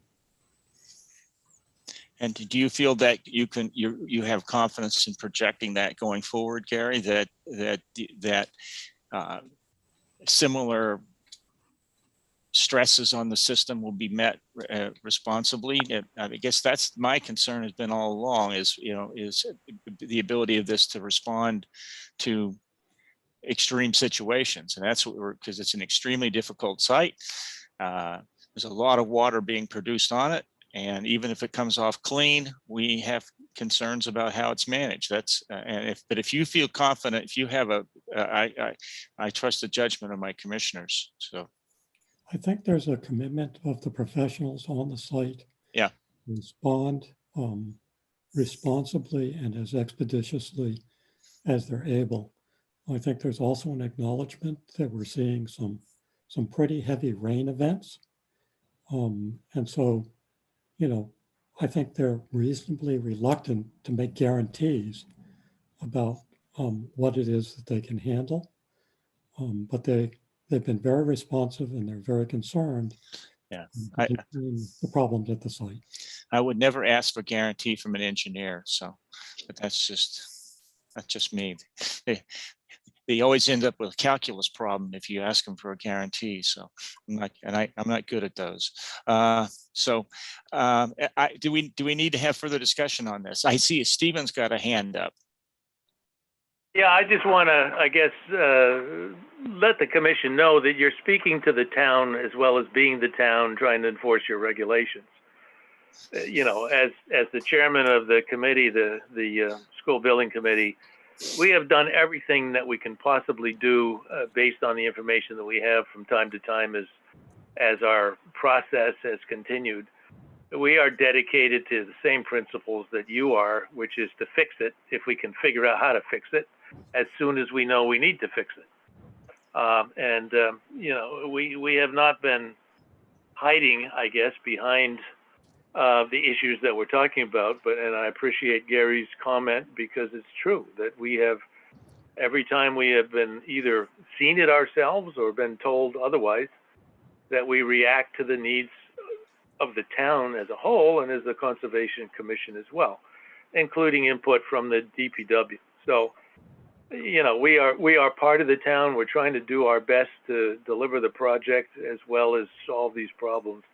And I can commit on behalf of the committee that we will solve these problems as they're needed to be solved. And I think we're well on the way of having actually solved the thing. And I'll further commit as a member of the school committee that, I'm ashamed that we have neglected this hillside and neglected the pond as part of the charge of the school district. And I'm hopeful that, given now my own personal insight into this resource, that we can make it part of the curriculum of the Phil school as an outside laboratory, if you will, for the kids to see what happens in a pond. So I will bring up at the next meeting that, as a member of the school committee, that we need to cherish this resource and make it available to the kids to see what happens in a pond. So, just to say, okay, we're not going to walk away from our responsibility, and we do appreciate the Conservation Commission to help us get there. So, Thank you, thanks Steve. for the opportunity. Thank you, Steve. You just have to put the kids on belay to get them down there. Well, we'll get them down there, but we may not get them back up. That's right. No, it's a wonderful idea. I think should always use the natural resources that are available close at hand for education. That's been my motto for years. So thank you, Steve. Anybody else, so we can move on? I believe. I think we've exhausted this topic and everybody involved in it. So let's release you, all those who are engaged in this particular component of our agenda. Thank you. Thank you. Thank you all for coming. I appreciate it. Thank you. Good night. Good night, all. Good night. Now, I have to drain the water out of my earphones, the sweat. To note, because I went to school there, I remember walking down the hill and picking up frogs in barrels. Oh yeah, it's a great. It's Leachville now. I'm sure it's got filled with. Sarah, did you say there were stairs at one time? And I found them today. There's the road ties. Railroad ties. Yeah, stuck into the woods. I found 4 of them today when I was out there. And I went, oh yeah. Yeah, I would also, there's a fence along Ruggles Street, or excuse me, a gate through the fence along Ruggles Street. So you could actually walk down the sidewalk and pretty much get the pond grade and enter from there as well. I agree. Yeah, that's. Kids like frogs and turtles, man. Yeah. So we'll do a better job on maintaining the pond going forward, at least as long as I'm around anyway. I appreciate that, Steve. Thank you, Steve. Thanks, Steve. Thank you. Have a good Okay, now all of my papers are stuck together. So we have done, I think that's item 4 with no motions or other actions required. We are on to the ward property. Did you indicate, Sherry, that you thought that something was that we were going to have a discussion about that? Yep, Mike Scott's here on behalf of the wards and that property, I believe, but I can go over a brief review. Please do. So we've kind of been discussing this back and forth for a little over a year. I just finished, if I could pull it up, I just finished a timeline, which I sent over to you this afternoon. Yes, I worked on it for a couple days, but of all the previous history. But just to remind you, for the most recent one, last year in November, Fred and I went out to the site because there were some issues with earth removal or whatnot. When we got there, we saw that a lot of the portion of the site had been cleared. It was very difficult to orientate yourself where you were. There was a road installed. And at that point, I noted to Fred and to Jordan that I believe there might be a wetland that is mislocated. So Mike was hired by the wards or other representatives to do a survey and figure out what's there today, and then overlay the wetland line that was delineated in the ANRAD from 2018. Yeah. With that, we just determined that wetland C from that plan, which I will pull up, no longer exists. So it's been filled. The associated buffer zone's gone, obviously. I'm not sure, and maybe Mike can speak to it because I was writing it today, if wetland B was altered in any way, but the intermittent brook that goes between the two of them may not be lively at the moment anyways. How much area are we talking about? So Mike worked out the calculations. It's probably approximately 70,000 square feet Wow. of wetland, which is significant. Yeah. And So I don't, Mike, I don't know if you have some plans showing, but this is, something of that size. yeah. This is, I'm sorry, Gary, what did you say about that size? Are there jurisdictional questions with something of that size? So I put in a call to Kimberly Roth, our circuit rider for the area, because it's well over 5,000 square feet, which is what you have jurisdiction to be to approve. She agreed that the correct way for us to move forward is to start the process, issue an enforcement order, have orders for remediation, for replication of this area, note everything that we find in it, submit that to DEP, and then they may or may not take it from there. I get the hint that maybe they'll be investigating further, but they didn't say confirm or deny that. So I discussed the enforcement order, which I put in the Dropbox and emailed to you. What I had said in it and the statements that I had made, she said it sounded great and that it met all the parameters that would work for what had been done out here. And then I asked her if I should create a timeline of previous enforcements or other issues on the property just to show a history. And she suggested that that would be a very good idea. So I added that to the memo. I made a memo and then added that to the enforcement order as an other for a reference. That's all I got at the moment. Yeah, so as Sherry had just sort of described, I was called by the wards, and they're I'm going to say they have an agreement with Milford Stone out of Milford, who was out in the area on the ward's property. This would be the northern portion of the property. So earlier you were talking about the Barbarian property that Atlantic is purchasing. That's just off to the right, up where it says mixed soils. In terms of where you are on the, yeah, okay. So this. Yeah, so the area in question is sort of that's been cleared. If you clear the, yeah, let me pull that off. get rid of that, you can see that, yeah, so the wooded area, yeah. Geez, hold on, sorry. So the large wooded area sort of in the north center of there, yeah, that's the spot. Right, Mike? A little north of that, basically that wooded area, yeah. Okay. Yep, that was the wetland area. And so just to the left of that, where you see the, or to the west of that, yeah, where it's deciduous and the leaves are down, that's really, that's an extremely steep slope coming down from the top of Boston Hill. And so that wooded area was just, it's a flat, there's your topo. It drops about 150 to 200 feet in pretty short order. We were contracted to have coordinate a survey. It was flown in either late December or late January, early February. So there's, and I am still awaiting the final stamped plan, but I sat with Sherry last week in our office and we looked at the new, I guess, cleared area. And again, that most of that wooded area has been cleared and scraped down. So the wetland that's shown is wetland B, which I calculated somewhere between 68, 70,000 square feet, has been completely cleared. And it appears that the organic material has probably been stripped away. So it's bare earth right now, or at least the last time I was out there, which was maybe a month or two ago. So I told the wards and their partners that I would attend this and find out what the next steps are, though I'm pretty certain I know what they are. I have talked to, so coincidentally, Milford Stone has an operation down in Milford. They've had some similar situations down there, and they've contracted with Ecotech from Worcester. So I contacted Ecotech last week to see if they'd be able to, once an enforcement order and a game plan was in place, would come to the table. They have a working relationship with Milford Stone.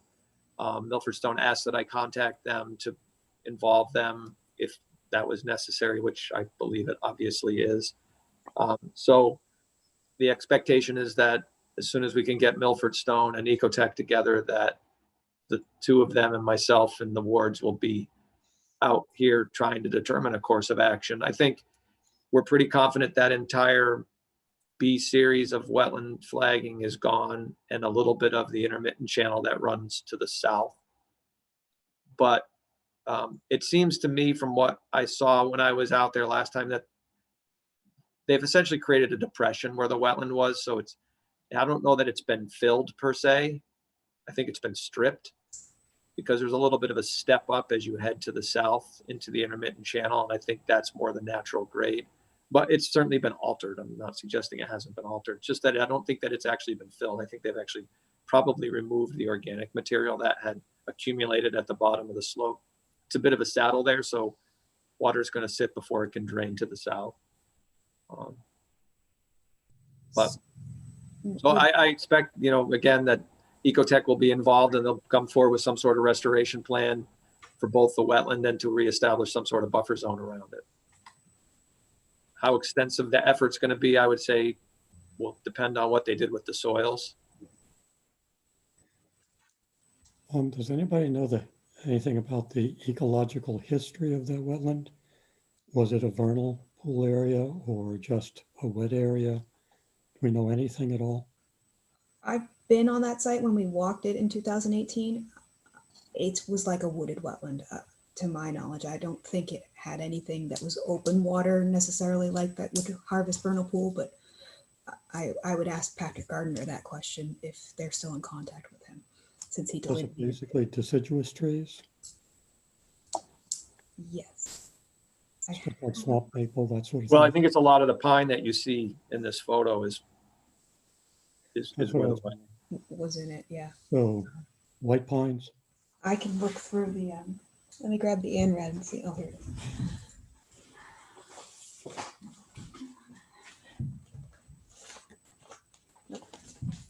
Obviously, the reason I'm asking is, if we're looking basically to do replication, the question is, what is it that we're trying to replicate?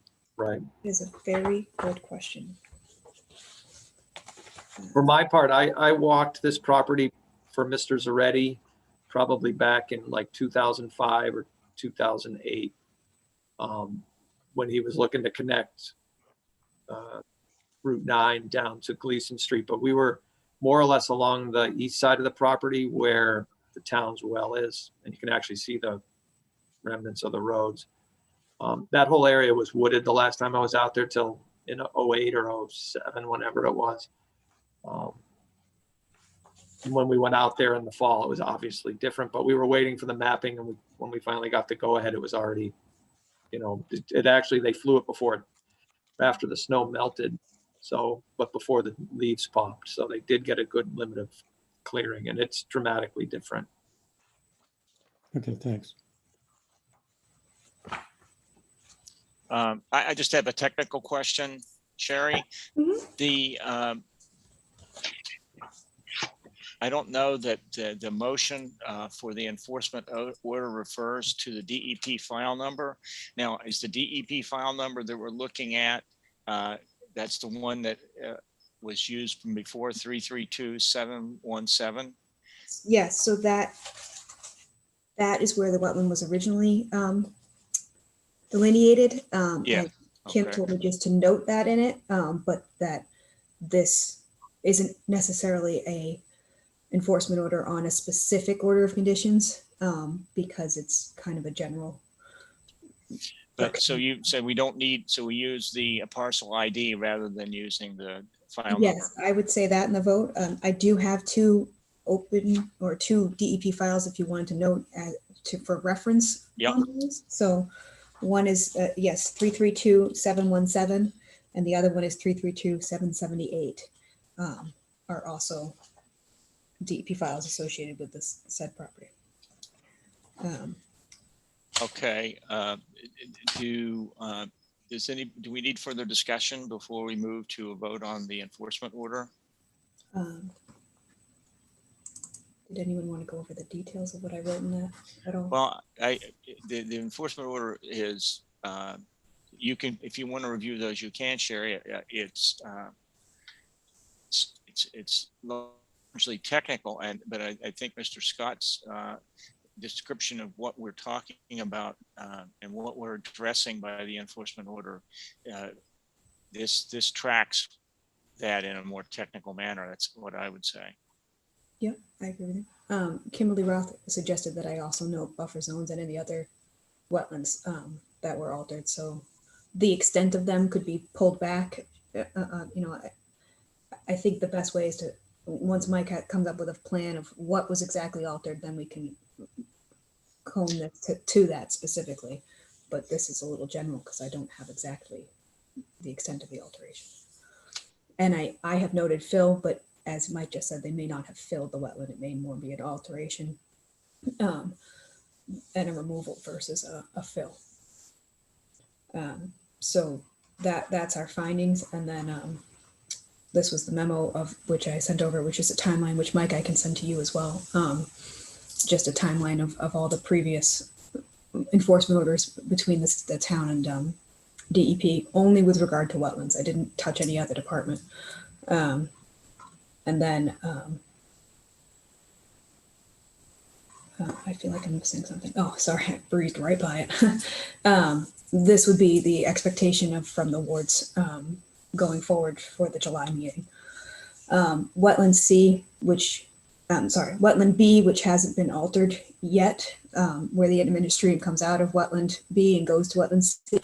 Asking that they add erosion controls to that right now, so to protect that going further from anything else, rain events or whatnot, since all those soils are exposed at the moment. I don't think there's any vegetation growing on them. And then I requested that, that's further down, within 5 days, within 5 business days, they acknowledge receipt of this order stating that they're gonna comply with us. So do we need to specifically say you can, do nothing with wetland B, do not enter wetland B, do not infringe on wetland B, whatever we need to say to, I mean, you're saying do you want me to words which a normal person would understand to mean that, but do we need to be that direct about it? I can put in to cease and desist all alteration of any future wetland. That's what I'm hoping be looking for. What anybody else think that's important? Can't hurt. I mean, it's and this is a extremely troubling bit of information to learn. I don't know, short of having somebody on the property, so cease is requesting the word. CEASE. EASE. What is it? CEASE. Yep. You spelled it the French way. I'll capitalize it. That is requesting the word cease and desist any further alteration of a wetland area. Yes. Of the wetlands C or B, they may have done damage to C, but if they're allowed to continue to do operations, and they may turn it into a. Well, they have others on the site, so do you want me to say a wetland area on site? Period. Yeah. Yeah. Everything. And would it be appropriate to say the commission requires, as opposed to the commission is requesting? Yeah, that's a better word. I spell that right? Not is requires, just requires. Ah. Okay. Yep. I was suggesting that when they come back, that they propose a 20-foot plan and then a possible 50-foot plan, and the commission can decide which one they want to go with. I don't know if you want to comment on that, or if you wanted to just go with the 20-foot, since we don't normally use the 50-foot regulation unless it's an ACEC or a pristine wetland. I think you give us the option, and let's see what they propose, and it'd be. I don't see any reason not to have it under both. Okay. Does that make sense to you, Mike, what I'm suggesting there? Yep, I think so. Okay, I want to be clear on that because I dreamed it up. Okay. All right, so I will, once you take the vote and whatnot, Mike, I will, after they take the vote, I'll send that certified mail to the wards, but I'll also send it to you as well. I'll send it in an email as well, but I'll send you a hard copy too. Okay, then I'll forward that to Ecotech and folks that I'm dealing with at Milford Stone, and we'll see how fast we can encourage them to move along. Great. Bearing in mind that I have no control over their pocketbooks or aspect of their lives. That's a surprising admission. I won't guarantee anything. I can guarantee that. Well, no guarantees in this life. Is there any further discussion by the commissioners or anybody in the public about the proposed enforcement order? Nope. If there isn't, then I need a motion to issue an enforcement order as amended to Mary Ward, care of Walter Ward, Gleason Street, parcel ID 18-3-0. So moved. Second, anybody? Second. Thank you. So Mr. Königsberg's absent. Tim Bucklew, yes. Stephanie Kelly, absent. Justin Lundberg, Yes. Gary Kessler, Yes. Jerry Cushing. Yes. So that's a unanimous vote of the commissioners present. Now, so I think we're finished with that. Thank you, Mr. Scott. All right. Thanks. Take care. Thank you. Hey, Mike. Good night. All right, so on to a certificate of compliance. So this is a certificate of compliance. You want to give us the a little more background, Sherry? Yep. So the MBTA, the Keola site, 46 yes. Parkway, that we've been working back and forth. So Bill Doyle is here to speak on behalf of the applicant. I went out and took some pictures today, which I thought I sent to myself, but now I don't see them. Oh no, I did send them. So Bill asked me to present to you the possibility of removing the enforcement order since they drafted up the O&M plan, the checklist. They recorded that at the registry. Now they're starting to implement that.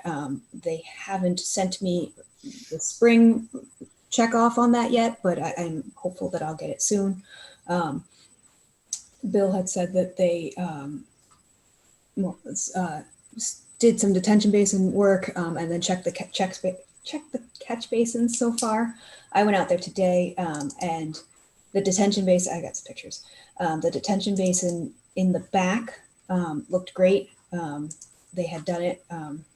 The detention basin in the front, they mowed around the edge, which is what they normally do. As long as they clear the vegetation out of it once a year, that's fine if they want to keep that around the edge. But the one in the back, they mowed the whole thing, which is great. There was some trash on site that was floating around. The parking lot still kind of needed to be swept. And I didn't, my car is in the shop, so I didn't have my stick to poke the catch basins, unfortunately. So I couldn't do that part. But let me pull up my pictures. And then let me, oh, it's not letting me. So Sherry, you were intimately involved in the drafting of the enforcement order. So you're in the best position, I think, to tell us where you think, if any, there's any more compliance issues that need to be addressed. And I take it from what you just said, by and large, you feel they have met the orders? Yeah, I think that they've made leaps and bounds compared to what we originally came in with. I would have liked to see the parking lot swept before now. So hopefully that could be done in the next. Yeah, Sherry, can I just talk for just a sec and just like kind of let you know where we all are with things? Please. So yeah, the enforcement order, there's kind of two things. The enforcement order, which was to develop the operation and maintenance plan and get it filed at the Registry of Deeds. And that, that was kind of the conditions of the enforcement order. So we have done that, and kind of that's done and filed at the registry, and we sent you guys proof that that's there. Then kind of the second part of this, which is outside of the enforcement order and it's kind of the in perpetuity aspect of it, is that we implement the operation and maintenance plan. So that isn't necessarily part of the enforcement. It's kind of what triggered the enforcement, the lack of that. But the idea of, you know, getting it filed, creating the operation and maintenance plan, getting it filed, you know, that was the enforcement, and that's was done. Now what we're doing is implementing it. And where we are now is the springtime, and we're doing everything. And way things have set up out there, the way things are out there, and this is where the confusion has come in the past years, is there's MBTA that manages certain aspects of it, and then there's Keolis that manages other aspects of it.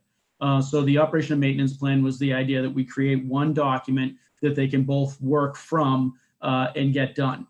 What has happened since since we last met out there is Keolis has hired another staff member, you know, essentially underneath Clary, who you've all met, to get more of a hands-on in the field personnel to kind of do and keep track of the Keolis side of things, not just here, but at their other facilities everywhere else. And MBTA has their person as well at that level. So what's going on right now is we're going through the checklist, yes, and what will happen is you'll get, as was decided, you know, in the process of the enforcement order, you'll get this checklist filled out with any notes or anything that's you know, that's happened. So what's going on is Keolis has been out there, certain crews have been out there to do certain aspects of it. They've filled out portions of this. The MBTA crews have been out there and they're doing their portions of it. They were out there again, I believe, today. And a lot of the work has been done and is being done. The two representatives, the staff members, one from Keolis and one from MBTA, are going out on a joint mission on Thursday to kind of go through the checklist themselves and see what's been done, see what hasn't been done, and then they will break off, go back to Keolis and MBTA, and have the crews come back out and finish things off. I'm taking kind of a back seat to it, guiding them, making sure that they're doing all the stuff, but giving it to them to have them do, and kind of keeping an eye on it.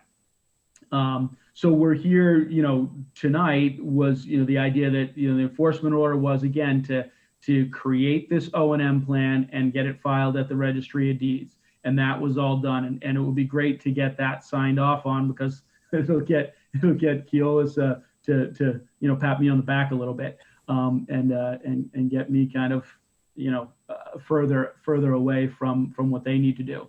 And then the second aspect of this right now is just kind of give you guys kind of a fill in of what's going on out there, you know, the brief summary that I just gave you, with the understanding that this sheet will be filled out.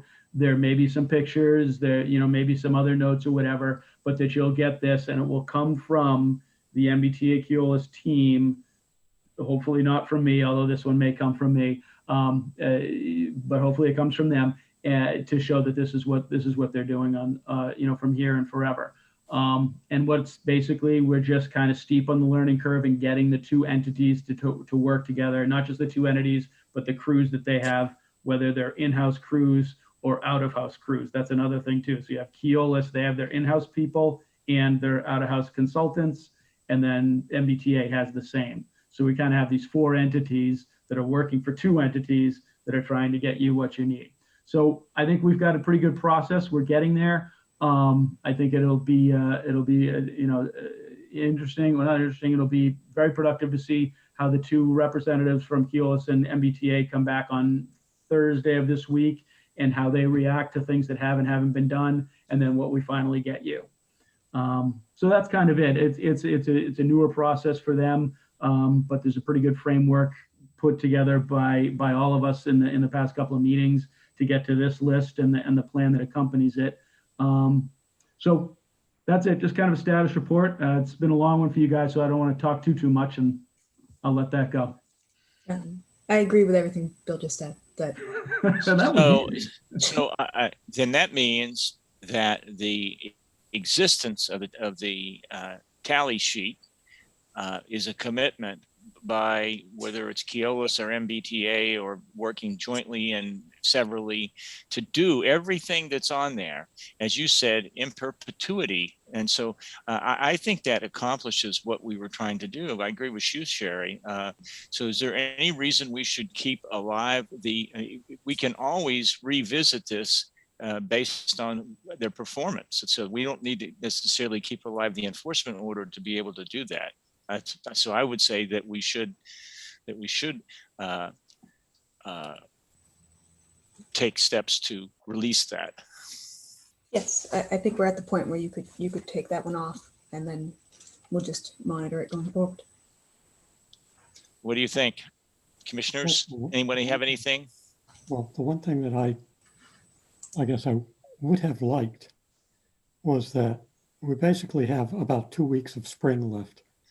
And so many of those items are supposed to be completed by the end of spring. And we know that they're not all currently completed. So I would have thought that, we would have gotten perhaps a written communication to Sherry at the end of the season.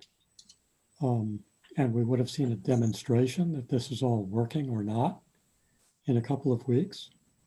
And my sole comment is I would have liked to have seen that before we had this discussion to see how well that communication is working and any kinks that still need to be ironed out. But I don't disagree with anything that Mr. Doyle said. The document itself and the commitment to execute is what the order was about. Anybody else?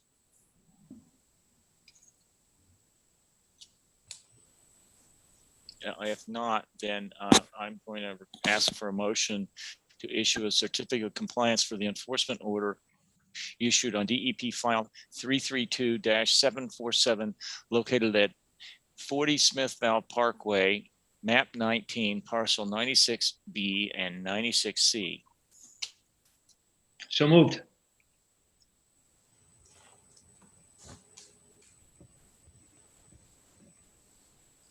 Any second? Second. Roll call vote. Mr. Koenigsberg, absent. Tim Buckaloo, yes. Stephanie Kelly, absent. Justin Lundberg. Yes. Gary Kessler. Yes. Jerry Cushing. Yes. Kelly Marson, absent. Unanimous vote of the commissioners present. Then we move on quickly to the meeting minutes from April 13th. Has anybody reviewed those? You're excused, Mr. Doyle. Thank you so much. You don't have to stay here 1 second longer. Go get in the pool.